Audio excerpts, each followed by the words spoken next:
7월 19일 월요일 NH투자증권의 모닝미팅 시작하겠습니다. 지난주 금요일 뉴욕 증시는 3대 지수가 동반 하락했습니다. 다우지수 0.86%, S&P 500은 0.75%, 나스닥은 0.8% 내렸습니다. 섹터별로는 유틸리티가 1% 올랐고 헬스케어와 필수 소비재도 0.2% 안팎 올랐습니다. 반면 에너지 섹터가 2.8% 떨어졌고 나머지 섹터들도 1에서 2% 내렸습니다. 주요 종목 중에서는 아마존과 애플 주가가 1%대 하락했고 엔비디아의 주가는 4.3% 떨어지며 하락세가 이어졌습니다.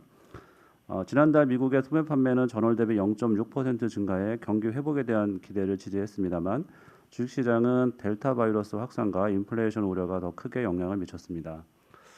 WTI는 배럴당 71.8달러, 미국채 10년물 금리는 1.3%, 달러 인덱스는 92.7로 직전 거래일 대비 크게 변화는 없었습니다. 네, 오늘 저희가 준비한 자료는 총 10개입니다. 채권, 크레딧, 대체투자, 산업기업 순으로 발표하겠습니다. 먼저 채권 위클리부터 발표하겠습니다. 강승원 연구원입니다. 네, 저희가 최근에 가장 많이 받는 질문 중에 하나가 파월 의장이 조금 경기 지표 대비 과도하게 비둘기파적인 거 아닌가라고 하는 질문들을 많이 좀 받습니다. 도대체 파월이 어떤 걸 보고 있길래 계속해서 저렇게 부정적인 코멘트를 하냐라는 질문들을 많이 받는데요. 관련돼서 저희가 좀 드리고 있는 답변이 어떤 게 있냐면 파월에 대한 평가를 하는 데 있어서 관점의 전환이 필요하다라는 말씀을 좀 드리고 있습니다. 그러니까 어떤 이야기냐면 비둘기파적이다라고 하는 평가는 기본적으로 뭔가 경기에 대해서 좀 부정적으로 본다라고 하는 뉘앙스를 갖게 되는데 그런 평가는 사실은 도식화해서 뭐 중앙은행에 대한 이해를 하는 도움은 될 수 있어도 오해를 낳을 수 있거든요. 그러니까 어떤 거냐면 작년에 연준이 평균 물가 목표를 도입하면서 후행적 대응의 원칙을 정립합니다. 그러니까 어떤 이야기냐면 과거에는 앞으로 경기가 좋아질 것 같으면 정책 대응에 나섰다면 이제부터는 경기가 좋아지는 것을 확인하고 나서 이제 대응에 나서겠다라는 거예요. 결국은 지금도 테이퍼링에 대해서 아직까지 멀었다는 것도 경기에 대해서 굉장히 좀 안 좋게 보고 있기 때문이 아니라 경기가 올라오는 거 확인하기 전이기 때문에 그렇게 코멘트를 하고 있다. 반대로 말하면 경기 지표가 좋아지는 게 확인되고 나서는 스탠스의 어떤 급격한 전환이 있을 걸로 보고 있습니다. 그래서 이게 만약 뭐 비둘기파적으로 평가하면 굉장히 뭐 안 좋게 보이실 수 있지만 기본적으로 후행적 대응의 원칙을 지키고 있다라는 거고요. 지난주에 계속해서 금리가 하락하면서 일각에선 테이퍼링이 연기될 가능성에 대한 질문들도 많지만 그렇지 않다. 저희는 여전히 7월과 8월 고용지표는 생각보다 좀 빠르게 개선될 가능성이 있고 그게 확인되고 나서는 연준이 시장과 소통한 수순대로 테이퍼링을 시작할 수 있다라고 보고 있고요. 실제로 연준 위원 중에 본인들의 물가 전망에 업사이드 리스크가 있다고 답변한 인물이 13명으로 해당 통계 집계 이후 최대입니다. 그래서 저희는 여전히 8월과 9월 기점으로 미국 금리 상승 전망을 유지하고 있습니다. 이상입니다. 네, 이어서 소버린 위클리 모니터 발표합니다. 신원종 연구원. 네, 지난주 그 글로벌 금리는 미국채 금리가 급등했다가 다시 하락하는 이런 모습들을 보이면서 전반적으로 소폭 하락하면서 끝났는데요. 그 초반에는 이 글로벌 금리가 이제 델타 바이러스 확산으로 인한 우려, 이런 안전자산 선호, 또 이런 향후 경제 성장에 대한 불확실성 때문에 후반 이렇게 하락하면서 횡보했는데 거기다가 이제 최근 금리 수준이 급격한 금리 상승 기대에 대한 쏠림이 되돌려진 것들, 이런 수급도 중요한 역할을 했고요. 그다음에 지난 15일 있었던 파월 연준 의장의 증언에서 인플레이션 부담스럽지만 테이퍼링 서두르지 않을 거다, 이런 것들이 금리 하락에 기여했다고 봅니다. 당분간 미국채 10년이 1.25에서 1.5% 레인지에서 움직일 걸로 계속되는 이런 흐름을 보일 거라고 예상하고 있고요. 그래서 여전히 선진국 채권 금리 하락, 채권 강세를 활용한 달러 채권 포지션 축소하고 이후에 금리 상승을 대비할 거를 이제 계속 권고를 드립니다. 이번 기회를 활용해서 그 해외 채권, 특히 달러 채권 중심으로 좀 정리해서 금리 상승을 대비하자는 얘기고요. 신흥국 쪽에서는 대부분 다 보합세를 보였는데요.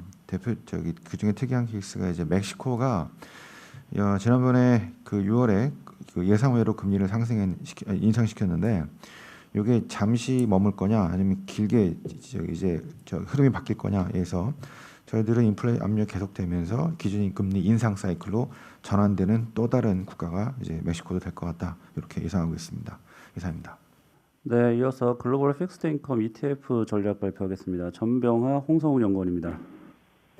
헬츠권 ETF 7월 내용 좀 말씀을 드리겠습니다. 앞서 저희 강승원 연구원께서 발표를 하셨듯이 저희는 이제 앞으로 금리 상승에 대한 기대가 아직 여전히 유효하다라고 판단을 하고 있습니다.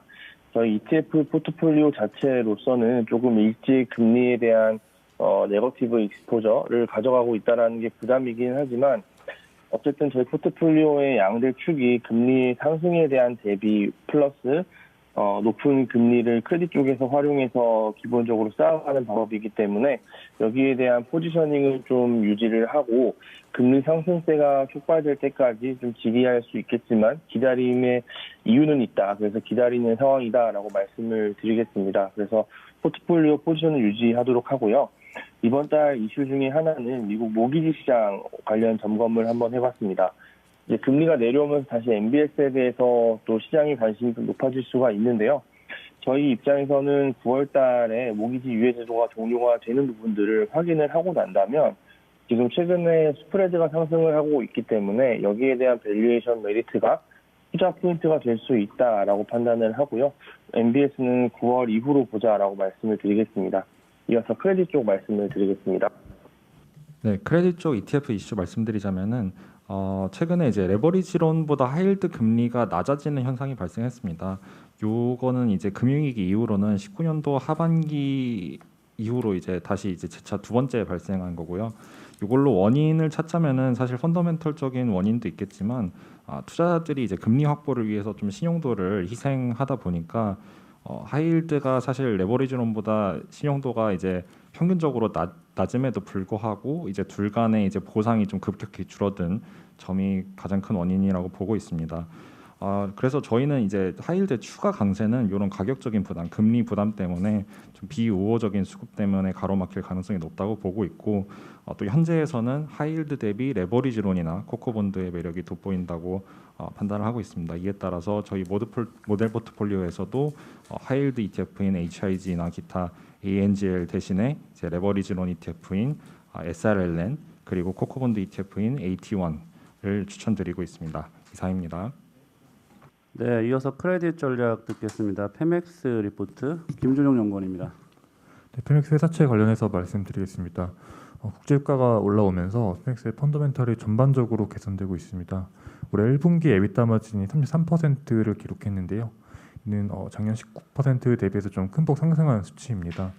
페맥스의 영업이익의 대부분을 창출하고 있는 업스트림 부분이 유가 상승에 직접 수혜를 입었고요.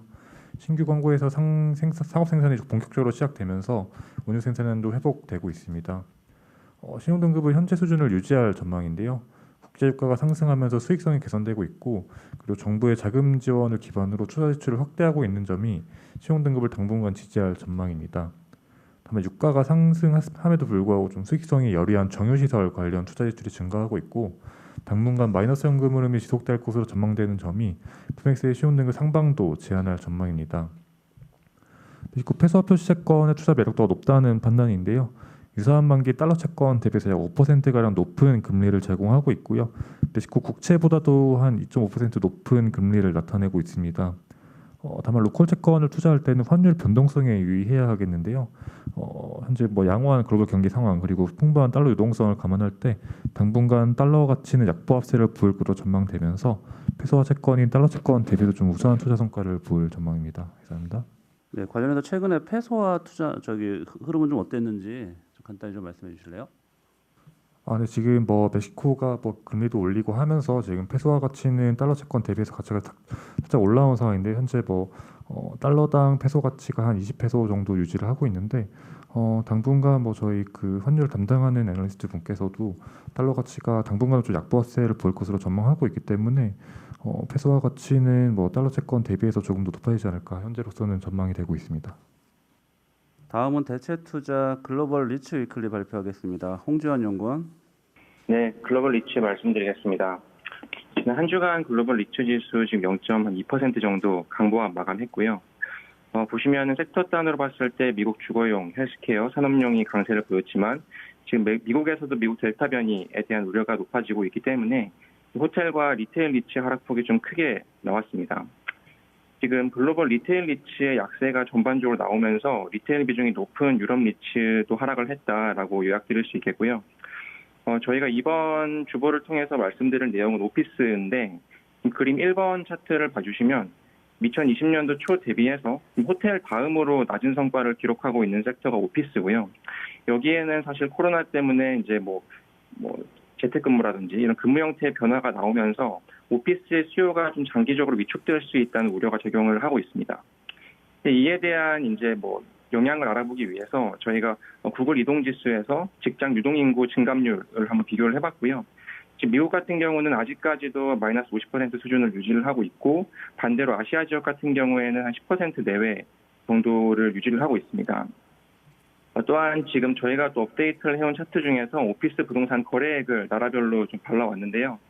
보시면 미국 같은 경우에는 2020년도에 한 30% 이상 하락을 한 반면 아시아 같은 경우에는 지금 오히려 증가한 측면이 있고요. 일본 같은 경우에는 견조한 흐름 유지했고 또 우리나라 같은 경우에는 오히려 증가하는 추세를 보여서 결론적으로 저희는 재택근무 장기화에 따른 수요 위축하지 않고 또 2021년도, 2022년도 신규 공급 부담이 적은 일본, 한국, 싱가포르 오피스 리츠 괜찮다라는 입장 말씀드리고 있습니다.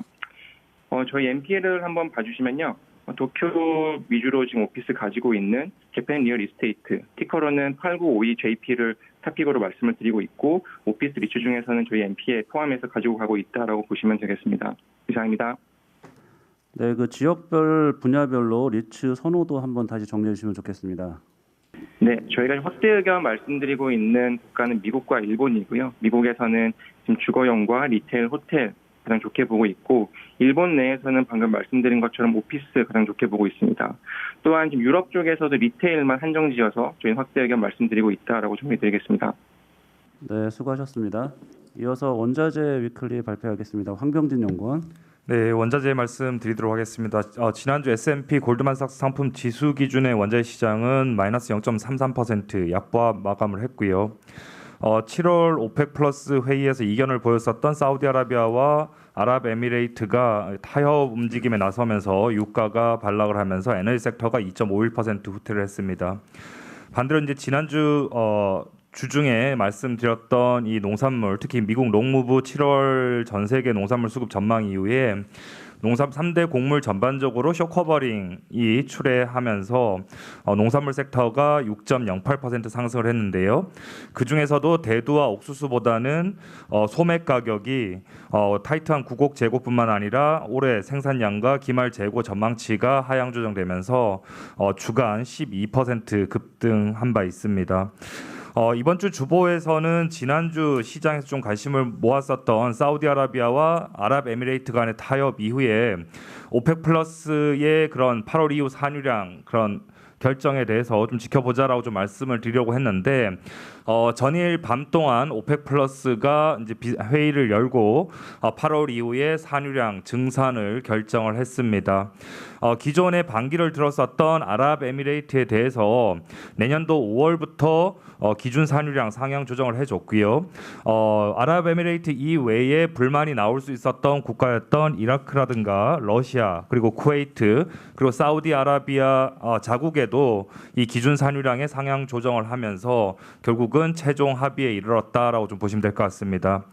결국 저희가 결론적으로 말씀드리면 8월 이후에 증산 합의가 되었기 때문에 결국은 수요가 좋아지는 국면에서 증산도 같이 동반된다라고 하는 측면을 봐주시면 유가의 추가 상방 압력은 제한적일 거다라고 좀 보고 있고요. 그런 측면에서 유가의 상방 경직성이 강화가 될 건데 결국은 유가가 가파르게 하락하는 것도 단기적으로는 좀 제한될 수 있는 요인은 이 UAE의 탈퇴로 오펙 플러스가 와해되는 것 자체가 리스크 자체가 제거가 되었기 때문에 저희가 장기적으로는 45달러에서 65달러 구간의 유가 하향 안정화를 보긴 하지만 점진적으로 유가가 65달러 아래쪽으로 하향 안정화될 가능성이 크다라고 좀 보고 있습니다. 그래서 가파른 하락보다는 점진적인 하향 안정화를 예상하도록 하겠습니다. 이상입니다.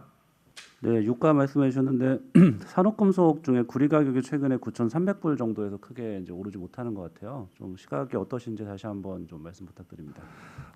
구리 가격에 대해서는 장기적으로 저희 목표가 톤당 13,000달러 계속 유지를 하고 있는 상황입니다. 뭐 계절적으로 보자면 저희가 6월 중순 이후에 중국 당국이 비축 물자를 풀겠다, 매각을 하겠다라고 하면서 단기적으로 구리 가격이 좀 조정된 이후에 9,000달러 초반에서는 하방 경직성은 이미 확인을 했다라고 좀 보고 있고요. 지금 7월 계절적인 그런 휴가 시즌 비수기이기 때문에 지금 당장은 중국의 수요 둔화라고 하는 부분 자체가 좀 부각은 되고는 있지만 지난주에 중국 정부가 통화 완화 정책의 기조를 발표를 했다라고 하는 부분, 그리고 9월부터 시작되는 건설 시즌을 앞두고 8월부터는 재차 리스타킹이 일어날 수 있다라고 하는 부분에서 저희가 감안을 하면 결국은 9,000달러 초반에서의 구리 가격은 상당히 저가 매력이 있다라고 좀 보고 있고요.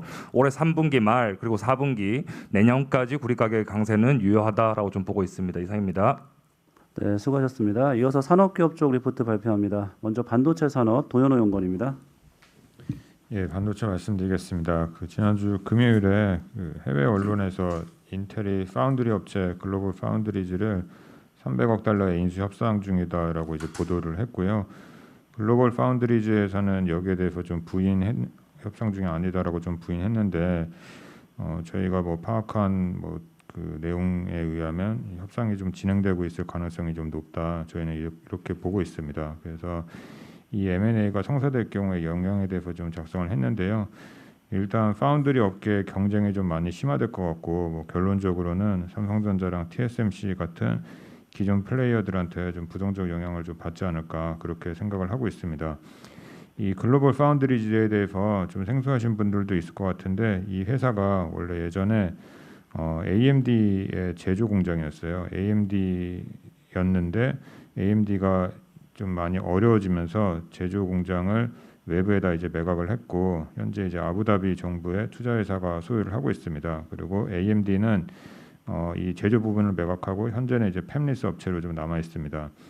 회사가 이제 뉴욕이랑 드레스덴, 싱가포르 같은 지역에 위치한 팹이 한 4개 정도 있고 현재 이제 12나노랑 14나노 공정을 주력으로 이제 생산 중입니다. 예전에 그 7나노 공정을 개발을 하다가 비용 효율성이 좀 안 좋아서 여기에 대해서 좀 포기한 바 있습니다. 그래서 현재는 12나노, 14나노 그리고 그 위의 공정을 주력으로 생산을 하고 있다 이렇게 보시면 되고 기술적인 측면에서 보면 TSMC가 제일 잘 만들고요. 그리고 그 다음에 최신 공정은 이제 삼성전자 그리고 그 바로 밑에 이제 글로벌 파운드리즈가 있고 이제 그 밑으로 이제 대만의 UMC라든지 중국 회사들 이렇게 있다 그렇게 보시면 될 것 같습니다. 한 3위권의 회사고요.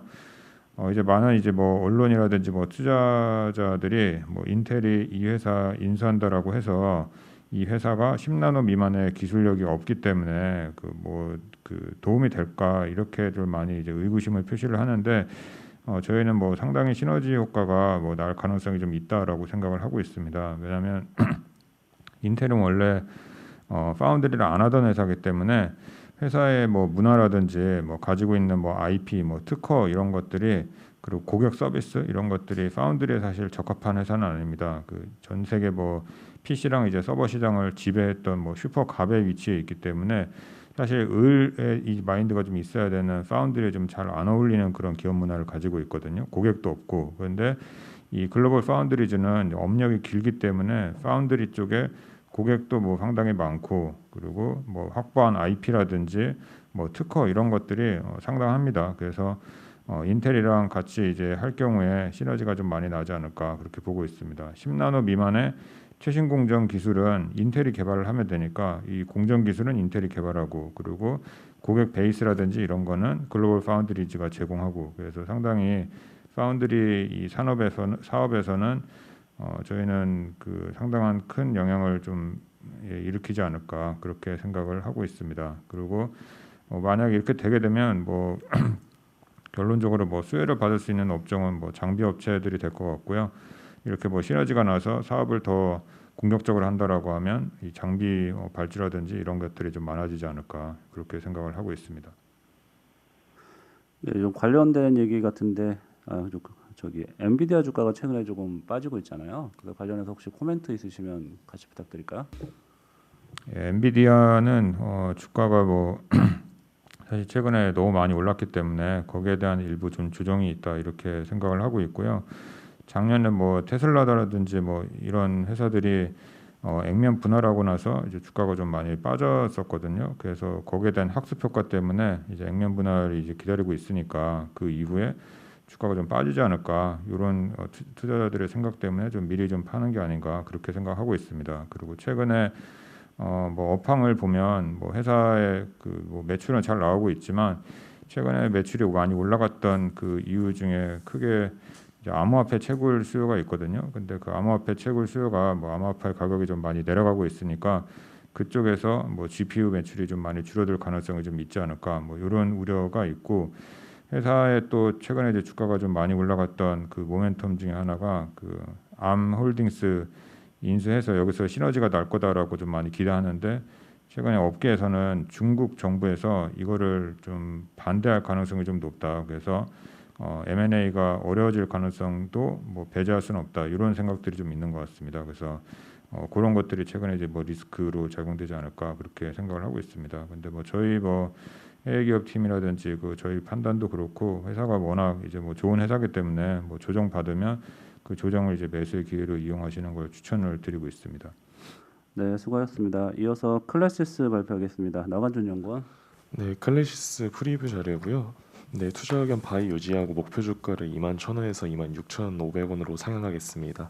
2분기 연결 매출액과 영업이익은 각각 284억 167억 원으로 영업이익률 58.7% 달성할 것으로 추정하고요.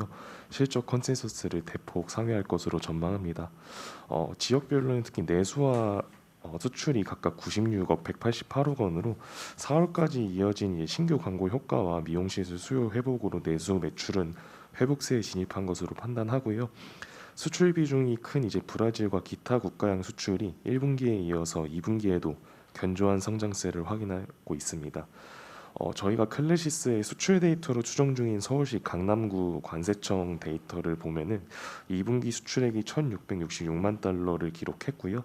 그중 중국향 수출이 494만 달러로 사상 최고치를 경신을 했습니다. 이번에 저희가 특히 주목해야 될 부분이 바로 이 중국향 수출 고성장세인데요. 이제 페이지 7페이지에 이제 그림 8번을 보시면은 이제 수출 증가세를 직접적으로 확인이 가능합니다. 기존에 저희는 이제 브라질 쪽 수출과 함께 기타 국가 수출 증가에만 추정치에 반영했었는데 이번 자료에서 이제 고려하지 못했던 중국 수출 부분을 추가로 반영해서 2분기 연결 매출액을 상향 조정했고요. 최근 중국 SNS 트렌드들을 살펴보면은 페이지 8페이지의 그림 9번처럼 클래시스의 이제 슈링크에 대한 중국에서의 관심도가 높아진 것을 확인할 수가 있습니다. 하지만 저희가 중국향 수출 물량에 대해서는 다소 보수적으로 바라볼 필요가 있고요. 이는 이제 현재 중국에서 이 하이프 에너지원에 대한 품목 허가 기준과 사례가 없기 때문인데 이 때문에 이제 슈링크도 정식으로 품목 허가 승인을 받은 제품은 아닙니다.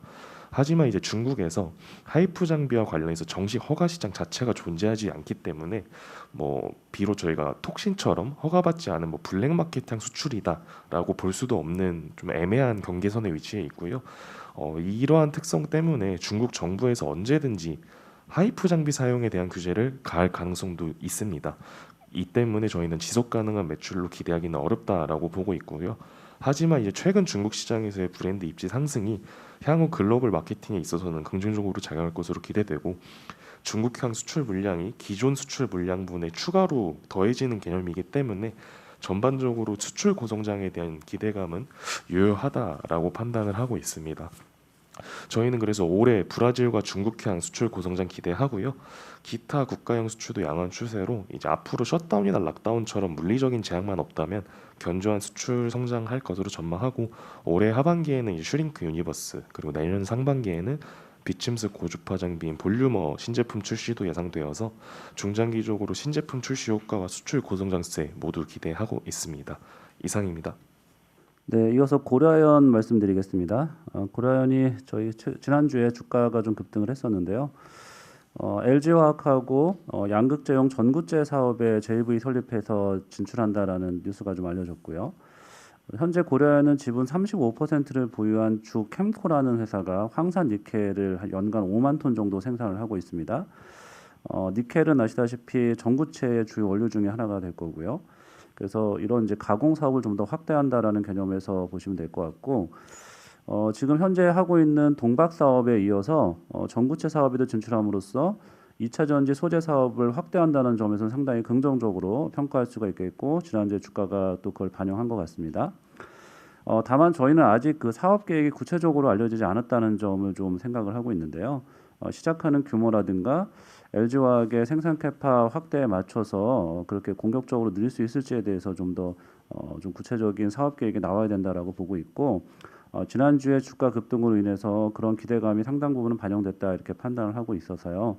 목표 주가 49만 5천 원을 유지하고, 투자 의견은 최근에 주가 급등 반영해서 홀드로 하향을 했습니다.